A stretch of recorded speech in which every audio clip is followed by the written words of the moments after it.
नमस्कार मित्रांनो, मी Raut Anil sir, hi tech गावरान पोल्ट्री फार्म बीड. सुरू. आपण आता लाईट बंद केलेली. तुम्हाला मी आधी सांगितलेले की आपल्याला जर एखादं लसीकरण करायचं असेल किंवा एखादं इंजेक्टद्वारे त्यांना जर आपल्याला औषध द्यायचं असेल तर आपल्याला रात्रीचीच वेळ असते. कारण की ही रात्री आम्ही काय करतो, पूर्णतः लाईट बंद करतो. आणि गावरान कोंबड्याला मोठ्या झाल्यानंतर उष्णतेची गरज लागत नाही किंवा काही नाही. कारण की रात्री जर अंधार असेल तर त्या शांत राहतात आणि त्यांना जर रात्री 8 तास जर पूर्ण अंधार दिला तर ते दुसऱ्या दिवशी आपल्याला अंडे देण्यासाठीही चांगलं फायद्याचं होतं आणि त्या स्ट्रेसमध्ये पूर्ण निघून जातात.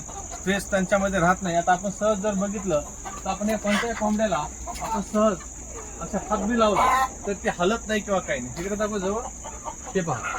असे आपण कोंबड्याला किती बी हात लावला तर हलत नाही किंवा काही, आपण सहज पकडू शकतो. काय तर आपल्याला जर संध्याकाळच्या वेळेलाच आपण कोंबड्या ह्या पकडू शकतो अंधारात, त्या दिवसात ते कोणाची मजाल नाही किती गावरान कोंबड्या आपण पकडू शकतो. त्यामुळं गावरान कोंबडी ही संध्याकाळी ही रात्रीच्याला वरी बसते, झाडावर असेल किंवा आपण असं जर केलेले त्यांना बसण्यासाठी, आणि संध्याकाळीच आपल्याला ते हाती लागू शकते. सहज जरी पकडलं, इकडे दाखव, सहज जरी पकडलं तर आपण ती सहज पकडू शकतो. ती थोडी हालत नाही किंवा काही नाही बघा. म्हणजे त्यामुळं कधी जर आपल्याला लसीकरण करायचं असेल, इंजेक्टद्वारे त्यांना औषध द्यायचं असेल तर रात्रीची ही वेळ योग्य असते. धन्यवाद.